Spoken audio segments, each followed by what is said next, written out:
تو میں آپ کو شب برات کا میٹر ایکسپلین کرتا ہوں. دیکھیں، ایک اوپینین تو یہ ہے کہ یہ بدعت ہے، انوویشن ہے.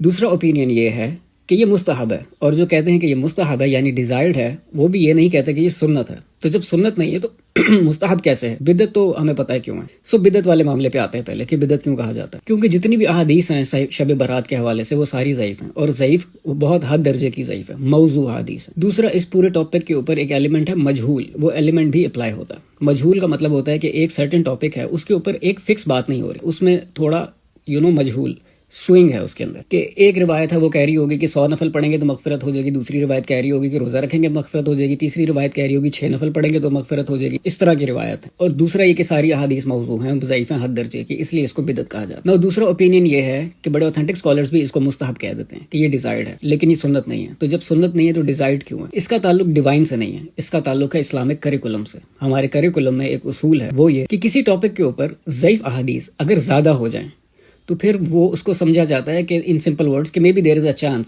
کہ یہ ہو سکتا ہے، کیونکہ ضعیف حدیث ہیں یہ بندو بٹ زیادہ ہیں، تو پھر اس کو حسن لغیرہ کی گریڈنگ مل جاتی ہے. حسن لغیرہ کے رزلٹ میں اس کو مستحب کر دیا جاتا ہے، ڈیزائرڈ.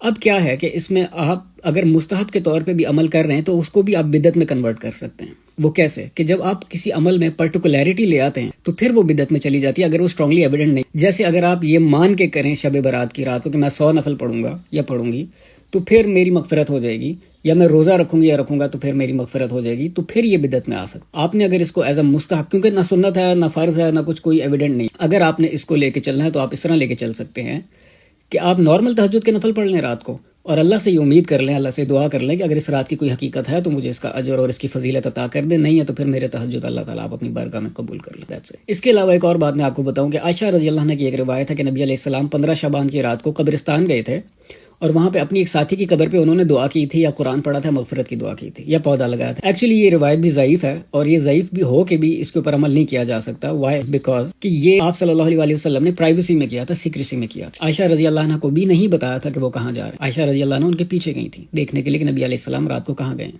کیونکہ ان سے ملاقات کا دن تھا. تو اس معاملے میں نبی علیہ السلام نے اگر اس عمل کو سنت بنانا ہوتا، نبی علیہ السلام اعلانیہ کرتے، سب کو بتاتے، اور پھر ان کی زندگی میں 15 شعبان شب برات بہت دفعہ آئی تھی.